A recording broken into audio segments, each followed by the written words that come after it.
Quels sont ces partis féodaux qui depuis 40 ans n'ont jamais changé de dirigeant? Vous comprenez déjà comment, quand au sein d'un parti, pendant 30 ans, on ne peut pas changer de dirigeant, comment on peut changer un pays? Nous, à l'Union de population du Cameroun, quand votre mandat est passé et qu'on n'a pas eu les résultats, vous partez. Vous imaginez un ministre désigne quelqu'un, la justice décide que cette décision est nulle. Mais ce ministre reçoit cet individu qui arbore l'écharpe et dit qu'il est secrétaire général de l'UPC. Vous savez ce que ça veut dire? Si les Camerounais estiment que la justice ne peut plus les protéger, qu'est-ce qui va se passer? On entrera en guerre civile. Voilà ce que vous préparez. L'ORDPC, tous ces gens, Madame Bimaï, vous savez, quand ces choses ont commencé à arriver à l'UPC en 92, tout le monde a ri et a dit que c'est bon. L'UPC n'avait pas besoin de légalisation.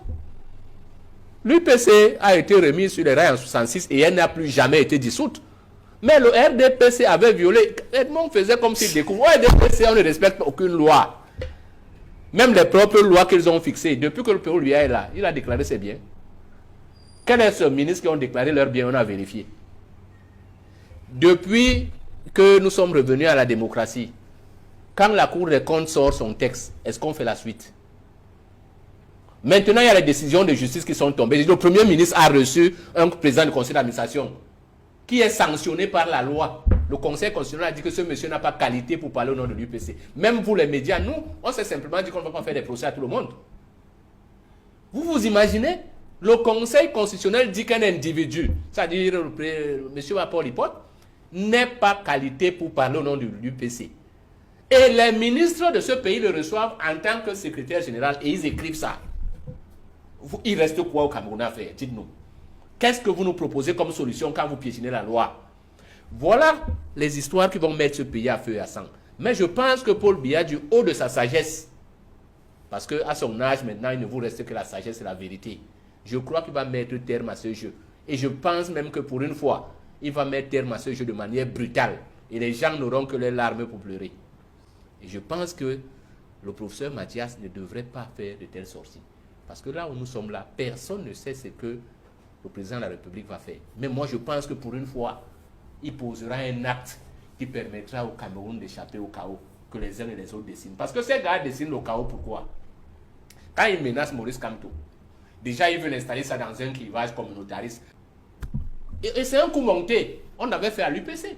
On avait fait croire aux gens que l'UPC est un parti où il n'y a que les élus Bassa. Même quand ils ont fabriqué leur fameuse alliance par laquelle ils vont torpiller le parti, apparemment le secrétaire général de l'époque avait proposé les gens de toutes les régions. On lui a dit non. On prend les gens seulement pour qu'on dise que c'est les Bassa. Ça, c'est un jeu malsain.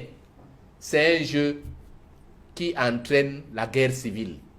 Il faut sortir de ce jeu. Les Africains n'ont plus besoin de guerre parce que l'impérialisme n'attend que ça pour nous piller. Moi, je dis ça du haut de ce micro. Les peuples africains n'ont plus besoin de guerre pour prendre le pouvoir ou pour le préserver. La guerre, c'est contre nos ennemis qui nous envoient les Boko Haram et les terroristes. Nos militaires doivent préserver leur vie pour que la souveraineté de nos territoires soit préservée. Donc, entre nous, nous devons y aller de manière sereine, calme et d'en fair play. La politique, c'est un jeu de gentlemen. Alors, soyons clairs, le mandat impératif est très important. Je suis content parce que, à force de vouloir faire des lois sur mesure pour combattre l'UPC, eh bien, les gens se sont pris les pieds sur le tapis. Cette loi-là qu'évoquait tout à l'heure Edmond Kamgia, il faut comprendre qu'elle a été faite essentiellement pour arrêter les partis qui voulaient mettre la discipline. Parce que le mandat impératif est très important. Le mandat impératif évite la transhumance, le clientélisme, l'achat des voix, la corruption structurée. Or, comme le RDPC ne fonctionne que depuis la corruption et l'achat des voix, lorsque l'UPC et le SDF ont lancé la dynamique du respect de la vision du parti, parce que c'est ça qu'impose le mandat impératif. On dit tu es tenu par tes électeurs. Tu es élu sous la coupole d'une opposition qui dit que nous voulons restructurer le Cameroun, que nous voulons une économie ouverte, que nous voulons la couverture sociale. Mais les gens t'ont voté parce que c'était ça. Maintenant, tu arrives et tu veux changer de camp. Mais on t'enlève du parti, tu perds ton mandat. Et c'est ce qui était arrivé au député UPC. Le RDPC a donc décidé, pour empêcher à l'UPC de se constituer comme ça, comme une vraie force, ainsi qu'au SDF, de changer et de dire que le mandat impératif est nul, n'existe plus. À partir de ce moment, il n'y a pas de débat. Pour moi, il n'y a pas de débat. La question essentielle, c'est où veut aller le Cameroun. On a peur des gens. Tout le monde doit être candidat. On n'a pas d'inquiétude. C'est le peuple camerounais qui va choisir. Si les gens sont dans leur calcul hérétique, parce qu'ils savent ce qu'ils ont fait ensemble, parce que moi je ne comprends pas ce ramdam qui a, on sort les gens des tiroirs pour venir expliquer aux Camerounais une chose qui est claire, limpide. Il n'y a pas de gêne là. La seule chose, c'est que le Cameroun a tellement souffert le martyre qu'il nous faut nous restructurer. Les questions de la Constitution vont être réglées. Nous, à l'Union des populations du Cameroun, nous appelons à une transition non violente et on va restructurer tout ça. Les questions des gens de la féodalité qui ont confondu la République à la monarchie, c'est ça qu'il y a là. Ils viennent vous expliquer qu'on a été élu là-bas, on a vendu le voix, on ne peut plus. Pour moi, c'est de la cacophonie politique instaurée par le RDPC et qui les rattrape aujourd'hui. Alors, il y a deux choses. La première chose, il faut être clair. Dans le mandat représentatif, quand vous êtes élu, vous faites de votre mandat ce que vous voulez. Donc, quand vous partez dans un parti, cependant, vous devenez l'élu de ce parti. C'est terminé. Jurisprudence Clément à Tangana. Allez à l'école pendant les élections, il dit que tu peux partir du parti à midi. À midi 5, tu vas dans un autre. À midi 6, tu vas dans un autre. À midi 7, et ils disaient qu'ils ont débauché leur vice-président national du RDPC, mon camarade Hobenlin. À midi, il est venu être candidat de l'UPC, ils l'ont accepté. Donc, quand c'est contre les autres pour les déstabiliser, ils acceptent. Quand ça se retourne désormais contre eux, ils veulent expliquer aux Camerounais. Non, moi je pense que cette question est simple. Si le professeur Kamto veut être candidat, qu'il soit candidat. Il n'y a pas de problème. On ira devant les Camerounais. Nous, on s'adresse aux Camerounais. On leur dit ces lois qui étaient déconstruites, dénaturées, changées chaque jour pour qu'un seul individu et ses groupes. Moi, quand on lit quelqu'un comme Marafa, ça me donne même haut le cœur. Parce que ce sont eux qui ont mis le Cameroun dans la boue. Ils viennent maintenant nous expliquer les alchimies qui ne tiennent pas. Il faut qu'ensemble, nous bâtissions une nation qui est capable de garantir à tous ses enfants la sécurité et le bien-être. Ça, là, ça éloigne tout le spectre du chaos qu'on veut nous montrer là. Il n'y a aucun... Les Camerounais ne veulent pas détruire le Cameroun. Il faut qu'on enlève ça de la tête des gens. Mais ceux qui veulent tout le temps tricher, parce que ceux qui les évoquent sur le mandat impératif, ils l'évoquent souvent quand l'élection est proche. Ils vous disent que les résultats ne sont pas connus. La loi électorale est là, si vous l'avez, les résultats sont connus le même jour. C'est-à-dire que la loi dit ceci. Chaque fois qu'on a fini le dépouillement dans un bureau de vote, on affiche un PV à la porte. Donc, vous pouvez le rendre public. Sauf que les résultats officiels, comme dans un match de football, ça vient quand on a homologué le match. Hein. Mais tout le monde connaît déjà le résultat. Donc, il faut arrêter ça. On ira à une élection sereine. Celui qui va gagner, nous allons l'applaudir en espérant que ça sera justement l'UPC. Donc, pour moi, il n'y a même pas de débat. Vous avez même pris trop de temps pour parler du mandat impératif. Il n'y a pas de débat là-dessus. Il n'y a pas de débat. Tous ceux qui veulent être candidats, s'ils sont conformes à la loi qui est claire, qu'ils soient candidats. Vraiment, une fois de plus, j'apprécie beaucoup la dynamique que vous faites pour donner cette instruction aux Camerounais. Que tous les diplômés, n'est-ce pas, dénaturés. Parce que notre pays a un problème. Vraiment un problème foncier. Les préfabrications de la culture intellectuelle, là, qui sont formelles et fondamentalement vides, viennent tout le temps tromper les Camerounais. On veut vous expliquer par interprétation, alors que la loi est claire. Ce n'est pas là la question. Il faut arrêter ça. Il faut arrêter, n'est-ce pas, ces messes inutiles qui conduisent plus à la malédiction qu'à la bénédiction. Le Cameroun a pris des lois. Le Cameroun les a déjà appliquées. L'élection se jouera avec tous ceux qui, conformément à la loi, peuvent y aller. Et si on demande ma parole, je dis le MRC peut y aller. Désormais, ils ont les élus, ça les regarde. Mais nous, on pense quand même qu'il y a une nouvelle dynamique en Afrique qui voudrait que la jeunesse africaine, parce que le temps de ces générations, soyons sérieux entre nous, il y a une génération d'Africains qui est périmée. Et il faut qu'on se le dise et qu'on les mette de côté. Objectivement, qu'on soit sérieux. Il faut qu'une nouvelle naissance arrive. Parce que ce qui est arrivé en 84 est en train de se préparer. En 1884, la berlinisation, là, elle recommence. Quand vous voyez les guerres qu'il y a dans les pays africains, Boko Haram à gauche, non. La crise mondiale fait que les pays européens cherchent à restructurer, à faire un aggiornamento de la décolonisation ratée qu'ils avaient faite. Et si on n'est pas éveillé, si on continue à traîner avec nous des querelles inutiles byzantines sur les questions de la loi dit A, la loi dit B, on va encore se retrouver 100 ans dans la colonisation. Et c'est de ça qu'il est question ici aujourd'hui. Il n'est pas question de dire mandat impératif à empêcher à tel, non. comment on fait pour terminer le processus de prise en main de notre souveraineté entamé depuis plus de 72 ans et jamais achevé. Voilà la question pour l'UPC. Je vais dire tout simplement que le mandat impératif, c'est lorsque un parti politique investit un candidat, le candidat est élu,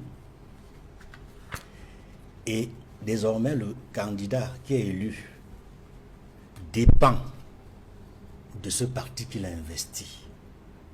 C'est-à-dire, avec le mandat impératif, l'élu du dit parti qu'il a investi, n'est-ce pas, peut l'exclure, peut même le démettre de son mandat, avec le mandat impératif. Ça a eu cours dans ce pays, notamment entre 1966, c'est-à-dire 1er septembre 1966, lorsqu'on a unifié, n'est-ce pas, les formations politiques à travers l'UNC, jusqu'au début des années 80. Il y a même une affaire en justice qui a fait des gorges chaudes dans les années 80-83. Je ne reviendrai pas sur cette affaire, ça concernait, n'est-ce pas, les députés fonctionnaires qui avaient été radiés, qui avaient été exclus et qui avaient perdu leur mandat. Ce qui nous intéresse, c'est de montrer en réalité ce que c'est que le mandat impératif et ses effets et ses conséquences. Vous voyez donc que le parti a prégnance sur l'élu lorsqu'il y a le mandat impératif. Et il peut même, je le dis, parce qu'il y a une affaire très célèbre sur laquelle on va certainement revenir, qui a choqué beaucoup de députés lorsque nous sommes retournés au multipartisme. Et mon compagnon de l'UPC sait de quoi je parle, parce qu'on va en parler, le cas Étienne Soman, qui était élu, n'est-ce pas?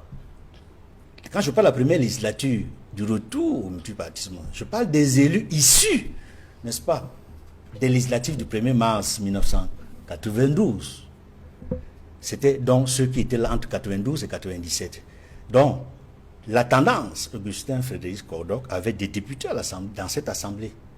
Il y avait notamment 18 députés de l'UPC, il y avait également des députés de l'UNDP.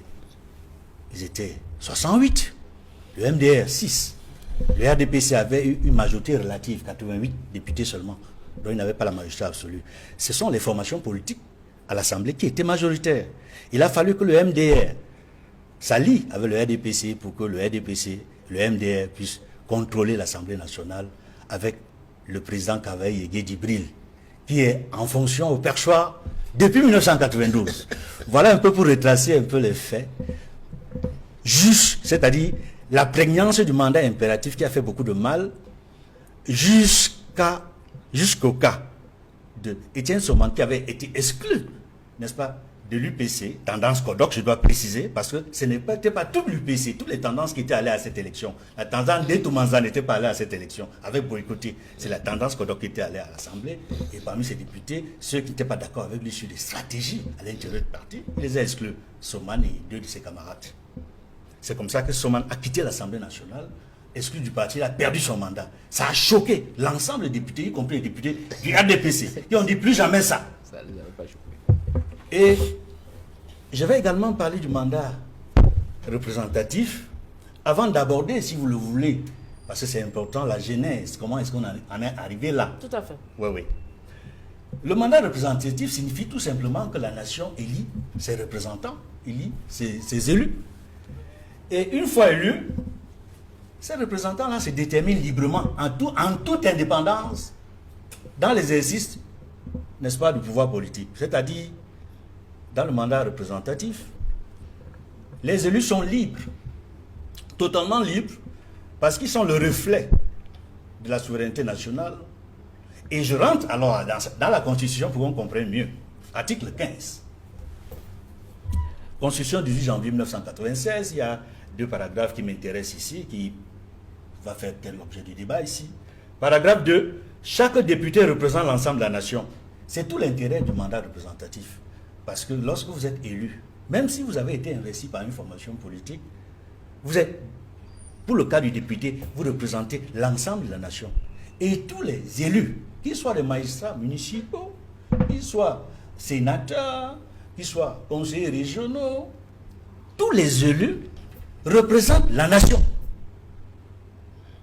En toute indépendance. Ils peuvent, même après avoir été élus, quitter la formation politique, démissionner, appartenir à une nouvelle formation politique, adhérer à une nouvelle formation politique. Ils peuvent aussi être exclus, ils décident d'adhérer ou pas à une nouvelle formation politique. Mais ce qui est intéressant, c'est que ils ne vont plus jamais perdre leur mandat. Parce que l'article 3 de l'article 15 de la Constitution dit, l'alinéa 3 de l'article 15 de la Constitution nous dit, tout mandat impératif est nul. Cela signifie que ce que je vous ai expliqué tout à l'heure par rapport au mandat impératif, qui faisait en sorte que, même si quand vous avez été investi, le député apprégnant sur vous peut même vous exclure. Désormais, ce n'est plus possible. Donc, on a corrigé une défaillance constatée en 1992 avec l'exclusion d'Étienne Soma. Entre 1992 et 1996, j'irai même plus loin. Entre 1991 et 1996, il y a eu un gros travail qui a été fait dans l'élaboration de la Constitution depuis la rencontre tripartite du 30 octobre au 17 novembre 1991. Tout a en fait commencé, tout le travail constitutionnel a commencé à la rencontre tripartite. C'était l'un des points intéressants obtenus par l'opposition à la rencontre tripartite. Je vais simplement dire que, avant que d'entrer dans tout ce travail qui a fait en sorte qu'on quitte le mandat impératif pour le mandat représentatif, je vais tout simplement citer deux alinéas de la loi numéro 90/056 sur les partis politiques. Il dit ceci, et c'est important de noter. Article 3, paragraphe alinéa 1. Nul ne peut être contraint d'adhérer à un parti politique. Nul ne peut être contraint d'adhérer à un parti politique. Alinéa 4. Nul ne peut appartenir à plus d'un parti politique. J'insiste sur l'alinéa 4 de l'article 3. Nul ne peut appartenir à plus d'un parti politique. Pourquoi je le dis? Parce que j'ai suivi beaucoup de débats sur les plateaux de télévision et même dans la presse et sur la place publique, où certains panélistes ont voulu nous faire croire que vous pouvez appartenir à deux formations politiques. C'est-à-dire que lorsque le parti vous a investi, vous demeurez membre de ce parti, même lorsque vous avez démissionné. C'est une hérésie. Ça n'existe pas en droit. Parce que la loi dit, nul ne peut appartenir à plus d'un parti politique. Quand vous démissionnez, vous n'êtes plus dans le parti politique que vous avez investi. Vous démissionnez, vous pouvez créer votre propre parti. Vous appartenez désormais à un nouveau parti politique. Vous pouvez même adhérer à une nouvelle formation politique. Et parce que vous êtes élu, les effets de votre mandat continuent avec la nouvelle formation politique que vous avez créée ou alors à laquelle vous avez adhéré.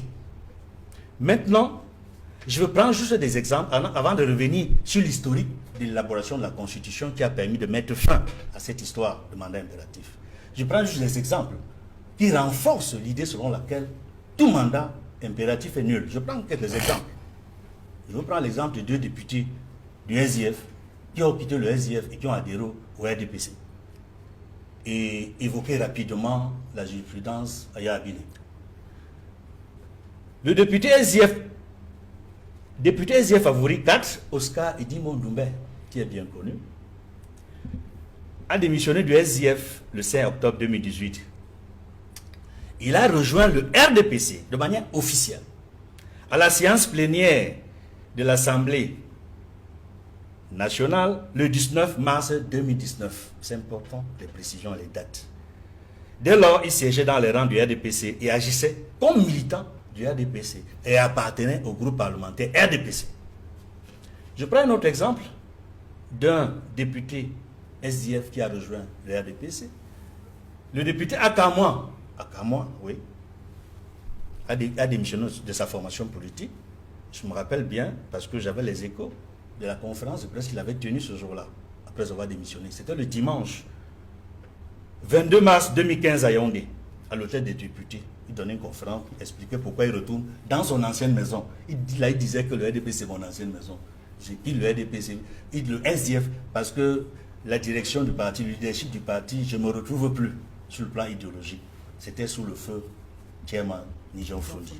Akamwa avait donc démissionné pour rejoindre le RDPC, et il agissait désormais comme membre du RDPC, militant du RDPC et dans le groupe parlementaire RDPC. Maintenant, rapidement, la jurisprudence Aya Abine, c'est qu'il était député du RDPC au cours de la législature des années.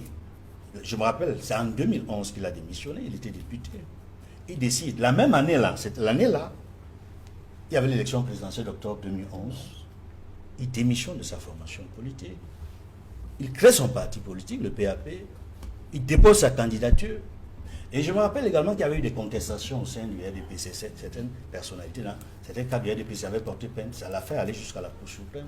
Mais il a gagné. La justice a donné raison à Paul Aya Abine, qui a été candidat de son propre parti politique, le PAP, après avoir démissionné du RDPC.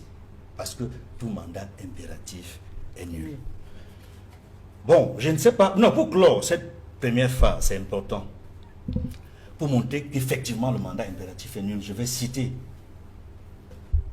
un ancien ministre d'État, un ancien secrétaire général à la présidence de la République qui a commis un ouvrage.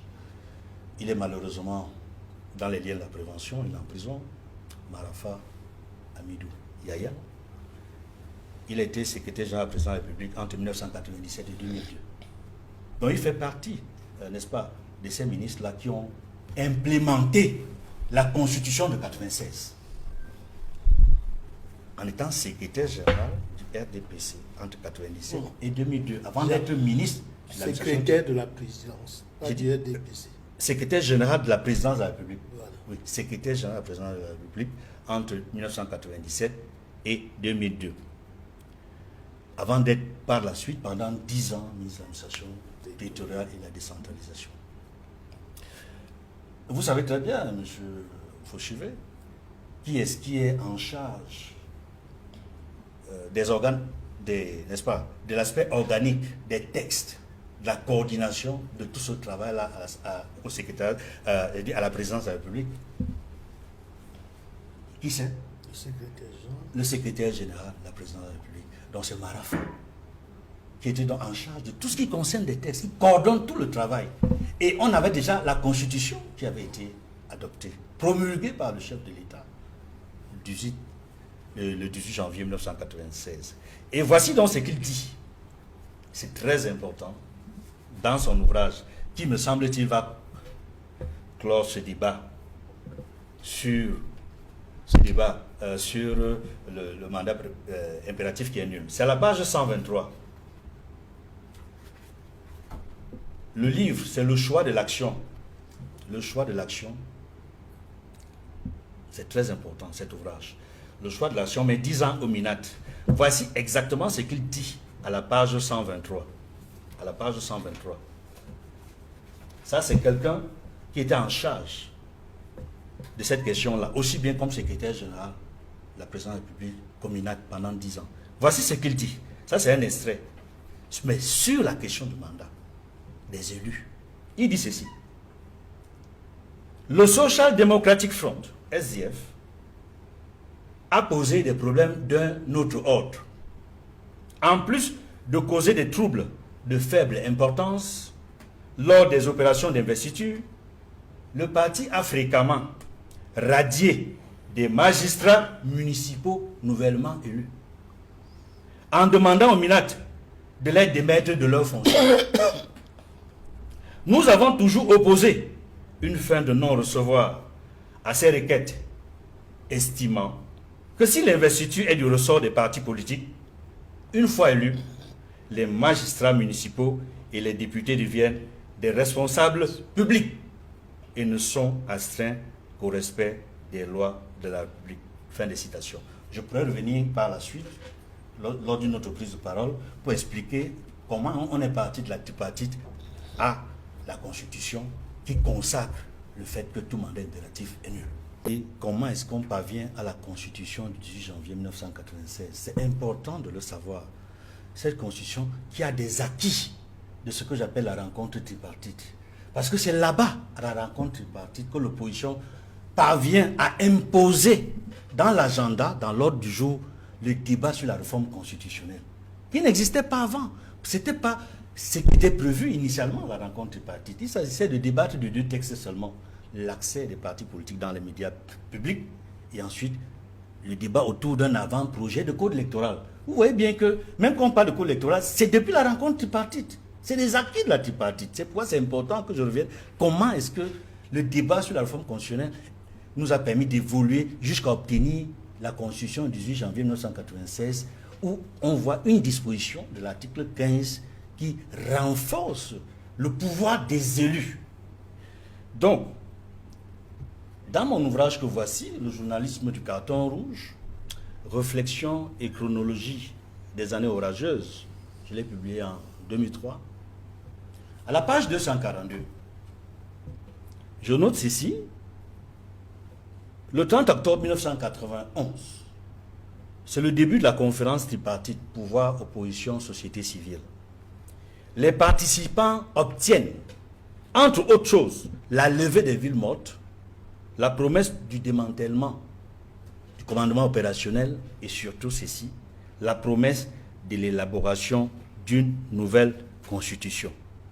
Et en fait, la promesse d'élaboration d'une nouvelle constitution, l'opposition qui avait en son sein des juristes éminents, parmi lesquels Adamon Damdjoua, de regretter mémoire, qui a été à la commission, n'est-ce pas, à la commission technique de la tripartite sur cette question-là.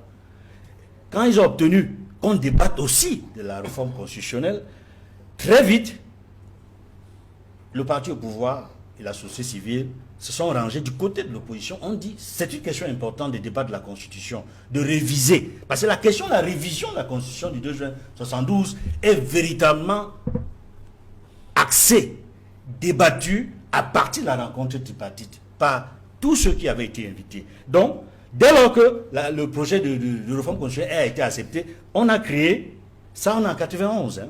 Je vais aller très rapidement. On a créé une commission chargée des problèmes constitutionnels. Ensuite a été créé le comité technique tripartite, qui en fait était chargé d'élaborer l'avant-projet de constitution. Puis, très rapidement, il y a eu le comité chargé de la rédaction des questions constitutionnelles. Et ce comité-là comprenait 11 membres qui ont travaillé du 17 novembre 1991 au 17 mai 1993. Pourquoi j'insiste sur les dates? Parce que la fin de la rencontre tripartite, c'est le 17 novembre 1991. Donc il y a des gens qui ont continué le travail sur l'élaboration, sur le projet d'élaboration d'une nouvelle constitution, jusqu'en 1993. Qu'est-ce qui se passe le 17 mai 1993? C'est que le chef de l'État, et là je reviens encore dans mon ouvrage, à la page 252-251, je dis ceci, 17 mai 1993, nomination d'une commission de 28 personnalités chargées de procéder à la révision de la Constitution. La présidence de cette commission est confiée à M. Joseph Oona, secrétaire général de la présidence de la République. La commission, cette commission qui va, n'est-ce pas, qui va demander au peuple de lui envoyer ses réflexions par téléphone et par poste, achève ses travaux le 12 juin 1993. Donc il y a eu d'abord un comité chargé d'élaborer la Constitution qui a été constitué 11 membres en 1991. Et puis, le 17 mai 1993, le président Paul Biya crée la commission qui est officiellement chargée d'élaborer le projet de révision de la Constitution, dirigé sous la présidence du professeur Joseph Oona. C'est 28 membres, plus le Joseph Oona, ça faisait 29. En fait, on a seulement ajouté d'autres personnalités, pour la plupart des juristes, aux 11 qui avaient démarré le travail depuis 1991. Pour revenir à la question. Maintenant, je vais juste rapidement dire que, à la page 259 de mon ouvrage, je rappelle que c'est le 23 décembre 1991. Parce que nous avons un devoir pédagogique ici.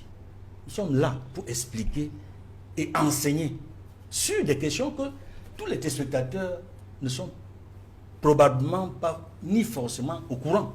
C'est le 23 décembre 1991 que le projet de loi portant révision de la Constitution à la séance plénière du vendredi 22 au samedi 23 décembre 1991, n'est-ce pas, adopte que ce texte est adopté. Ce texte qui a été adopté, que le chef d'État a promulgué le 18 janvier 1996. Donc ça a été adopté le 23 décembre 1995 à l'Assemblée nationale.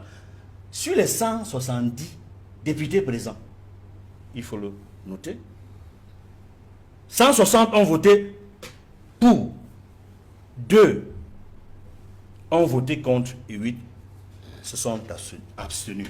En fait, tout cela, ça vise à montrer quoi? Que c'est chaque fois, quand les Camerounais se mettent ensemble, les hommes politiques, du pouvoir comme l'opposition et la société civile, sur des causes nationales, sur des questions de fond, comme le projet d'avant-projet du code électoral, comme le débat sur l'accès des médias, l'accès aux médias publics, ou la question constitutionnelle, qu'on prend des grandes décisions. Et là, ce sont donc des acquis de la tripartite. Ça, c'est un rappel qui était important pour mieux comprendre. Maintenant, pour répondre à la question, le ministre Grégoire Ona et le professeur Eri Mathias Ona sont-ils dans leur rôle? Oui, ils sont dans leur rôle. Mais ce qu'ils ont dit, il faut évoquer les cas par cas. L'homme politique, Grégoire Ona, est dans son rôle de politicien. Il n'est pas juriste. Et il le dit même dans sa sortie. Il précise, je ne suis pas juriste. Donc ce n'est pas une sortie d'un juriste. Il fait dans la manipulation politique. Il utilise même quelque part le conditionnel. Maurice Kamto pourrait ne pas être candidat. Cela signifie qu'il peut être candidat. Il faut comprendre cela comme ça. Ministre Grégoire Ona. C'est de la diversion pour nous écarter des questions essentielles. La question essentielle, par exemple, c'est qu'il faut une révision constitutionnelle au Cameroun pour aller entièrement vers un parlementarisme qui va libérer le pouvoir législatif et le pouvoir judiciaire de l'emprise du pouvoir exécutif. Parce que là, le pays, vous savez que ici au Cameroun, les ministres ne respectent pas les décisions de justice. Effectivement, Maurice Kamto peut mettre sa candidature, on la rejette, il n'y aura pas de recours. Et c'est ça, il faut qu'on sorte de cette mentalité-là. Parce que les deux camps qui s'affrontent, je vous l'ai dit au début, pour nous, à l'Union des populations du Cameroun, c'est une grosse opportunité qui s'offre au Cameroun de changer de système. Il ne s'agit pas... Or, le système est en train de se battre en nous présentant deux personnes qui sont ensemble depuis. Il s'agit de la rupture du triangle équilatéral. C'est ça qui se... Là, ils veulent le changer de côté simplement. Les deux, le triangle équilatéral, on le connaît politiquement.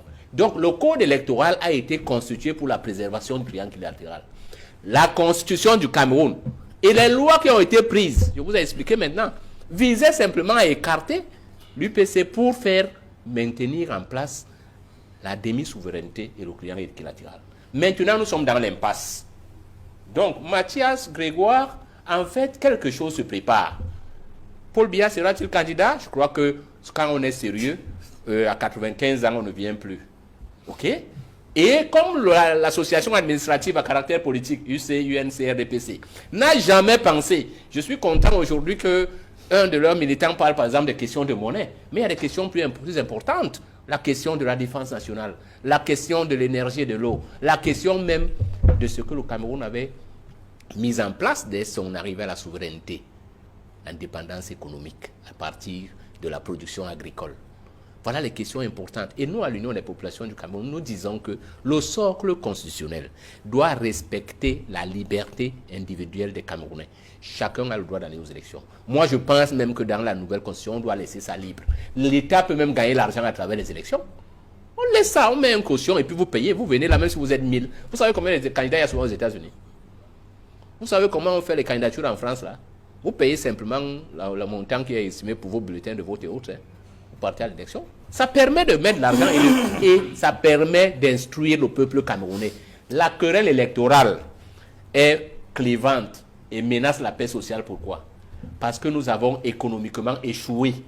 Et il n'y a que la politique qui permet aux gens de piller les caisses de l'État. Voilà le vrai problème. Toutes les querelles que les gens vous organisent là, ils ont mis le pays à terre Et il n'y a que les fonctions politiques qui permettent de garantir de placer son fils dans quelques poches. D'ailleurs, tous ont mis leur fils dans les poches et ils pensent qu'ils vont se régénérer. Un du RDPC était ici un jour, il disait qu'il y aura la transmission familiale du pouvoir, qu'il y a l'hérédité politique. Ce sont les choses pour lesquelles l'Union des populations du Cameroun invite le peuple camerounais, qui est majoritairement jeune, à tourner définitivement le dos à cette classe politique, qui est en train de jouer avec son destin pour un siècle. Je vous dis que le destin qui se joue là au triangle national, les partis du triangle national, nord, ouest, sud, centre, sont en train de préparer un coup qui va nous mettre dans le pillage économique de notre sol et de notre sous-sol pour un siècle.